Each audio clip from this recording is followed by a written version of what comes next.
લખી દીધેલું છે ને એની પહેલા જોઈ લો અહીંયા આ જે છે ને ફાઇલ મેનુ કહેવાય બરાબર એની અંદર તમે જોશો તો કયા કયા છે હોમ બરાબર ત્યાર પછી ન્યૂ ઓપન સેવ અને સેવ એઝ બરાબર કોઈ પણ ફાઇલ જે છે એને તમારે સૌથી પહેલા સેવ એઝ કરી અને નામ આપી દેવાનું બરાબર સેવ એઝ કરશો તો શું આવશે જોઈ લો અહીંયા સેવ એઝ મેં કર્યું બરાબર હવે કોમ્પ્યુટર તમને પૂછે છે કે તમારે આને ક્યાં સેવ કરવું છે બરાબર તો અહીંયા જુઓ તમે જોઈ શકો એક તો ડેસ્કટોપ છે બરાબર છે ને ડેસ્કટોપ અને આ સિવાય પણ તમે ધીસ પીસી કરશો ને તો જો અહીંયા ડ્રાઈવ્સ આવશે બરાબર અહીંયા આ પીસીની અંદર ડ્રાઈવ નથી એટલે ડેસ્કટોપ છે અરે ડેસ્કટોપ કોને કહેવાય તો આ તમારી જે સ્ક્રીન જે છે ને જોઈ શકો આને ડેસ્કટોપ કહેવાય આ શું થયું તમારું ડેસ્કટોપ જે રીતે મોબાઈલની અંદર આપણે સ્ક્રીન હોય છે ને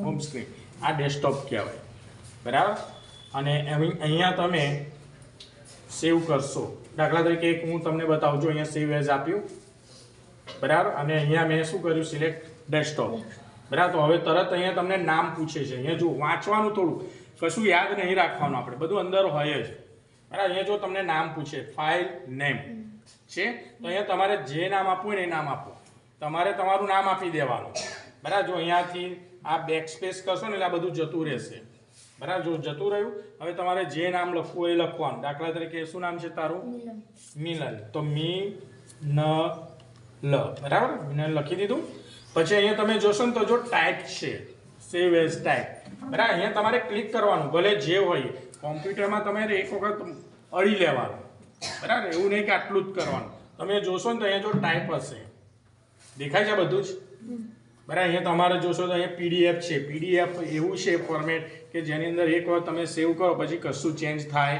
નહીં વર્ડમાં તમે ચેન્જ કરી શકો બરાબર પીડીએફમાં કશું ચેન્જ થાય નહીં તમે જોશો અહીંયા તો તમને દેખાશે જો અહીંયા વર્ડ ડોક્યુમેન્ટ્સ છે બરાબર એ વર્ડ ડોક્યુમેન્ટ્સ તમારે સિલેક્ટ કરવાનું બરાબર બસ આટલું છે અને પછી અહીંયા ઓકે સેવ આપી દો આ સેવ થઈ ગયું સેવ કરતા આવડી ગયું બધાને બરાબર પછી બીજું ફંક્શન છે જો હોમની અંદર તમે જોશો ને તો અહીંયા છે જો બી છે એને કહેવાય બોલ્ડ અક્ષર જે છે ને એને ઘટ કરવા હોય ને તો બોલ્ડ કહેવાય જો અહીંયા હું આ અક્ષર જે છે આની અંદર બે ક્લિક હોય લેફ્ટ ક્લિક અને રાઈટ ક્લિક એક વખત જોઈ જવાનું કે હું આ દબાવું છું તો શું થાય છે અને પેલું દબાવું તો શું થાય છે જોઈએ આપણે જો હું મેં કઈ ક્લિક કરી લેફ્ટ બરાબર તો લેફ્ટ ક્લિક કરવાથી જો કર્સર આવે છે બરાબર તમારે જ્યાં લઈ જવું હોય ને ત્યાં જાય છે જો કર્સર બરાબર જો અહીંયા મેં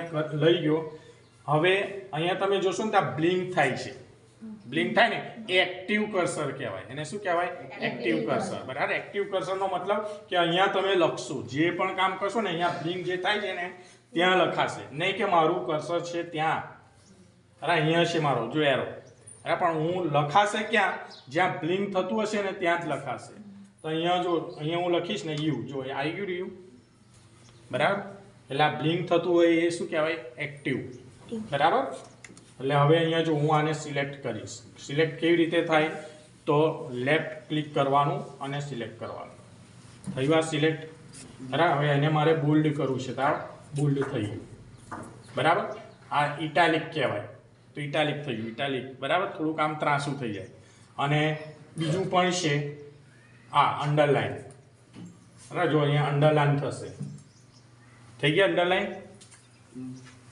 બરાબર એટલે ત્રણ છે બોલ્ડ ઇટાલિક અને અંડરલાઈન બરાબર એટલે આ પહેલાં તો ટાઇટલ આવી જાય અહીંયા તમે જોશો ને તો એ લીટી આવે છે ખબર છે ને લીટી એ તમને કોમ્પ્યુટર પોતે ભૂલ બતાવે છે કે અહીંયા ભૂલ છે સ્પેલિંગમાં એટલે લીટી આવે બાકી લીટી આવે નહીં અહીંયા શું ભૂલ છે ડી નથી બરાબર એટલે અહીંયા જો ડી કરીશું ને તો જતી રહેશે લીટી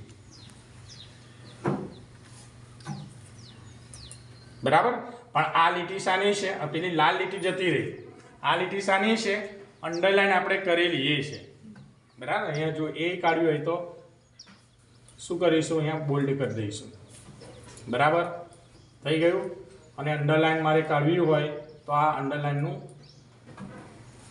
દૂર કરી દેવાનું, જતું રહ્યું. બરાબર, પણ આપણે અંડરલાઈન રાખવાની. બરાબર, એટલે અહીંયા બાયોડેટા થઈ ગયું.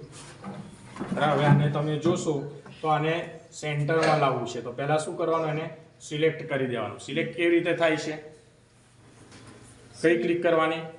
લેફ્ટ. અને કર્સરને આમ ખસેડવાનું. જો અહીંયા ક્લિક તો કરી મેં, પછી આને કર્સરથી આમ ખસેડવાનું છે. બરાબર, એટલે આ સિલેક્ટ થઈ ગયું. બરાબર, અને હવે આને મારે કઈ કર લાવવું છે? સેન્ટરમાં. તો હોમ પર જવાનું છે અને અહીંયા જો સેન્ટર આ ઓલરેડી તમે કરશો ને તો બાય ડિફોલ્ટ કઈ સાઈડ હશે? Right side. બરાબર, હશે જ અહીંયા. બરાબર, એટલે આપણે સેન્ટર લાવવું છે તો અહીંયા શું કરવાનું? સેન્ટર પર. આવી ગયું સેન્ટર પર. બરાબર, અને હજુ તમારે રાઈટ સાઈડ લાવવું હોય તો આ રાઈટ સાઈડ. બરાબર, ખ્યાલ આવી ગયો? આ 3 તમને થશે કે સર આ શું છે? તો આ જે છે ને એ પેરેગ્રાફ તમે લખશો ને ત્યારે ખબર પડશે, હમણાં તો ના ખબર પડે. આખો તમે પેરેગ્રાફ લખો ને અને એકદમ બધું જ સીધું લાવવું હોય ને તો એના માટેનું છે. બરાબર, હમણાં 3 આ સમજી લો. આ શાના માટે છે? શું થાય છે? લેફ્ટ સાઈડ જતું રહે. આ સેન્ટરમાં. અને આ કરશો તો રાઈટ સાઈડ. બાયોડેટા કઈ મૂકીએ છીએ આપણે? ટાઇટલ હંમેશા ક્યાં હોય? સેન્ટરમાં. બરાબર, એટલે અહીંયા આપણે સેન્ટર કરી દઈશું. થઈ ગયું સેન્ટરમાં. બરાબર, ત્યાર પછી બાયોડેટામાં સૌથી પહેલાં શું આવે? નેમ આવે. શું આવશે? નેમ. અને નેમ જે છે એ શામાં લખવાનું હોય? આપણે સાદા એમાં. બરાબર, એમાં સાદા એમાં આવશે. એટલે અહીંયા શું આપીશું આપણે? નેમ. બરાબર, હવે અહીંયા ફોન્ટ જે છે ને આપણે કયા રાખીશું? સિમ્પલ. આ બધું કાઢીશું. નેમ.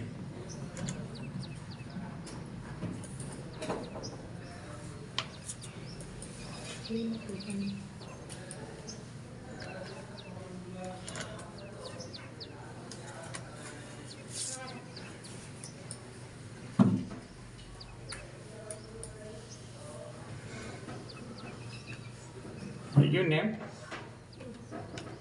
બરાબર, એમાં પહેલું નેમ કેવું હશે? કેપિટલ. તો આવશે કેપિટલ. બરાબર, અને પછી નેમ લખીને 2 ટપકા કરવાના ને. બરાબર, 2 ટપકા થઈ ગયા છે ને? અહીંયામાં 2 ટપકા દેખાશે જો.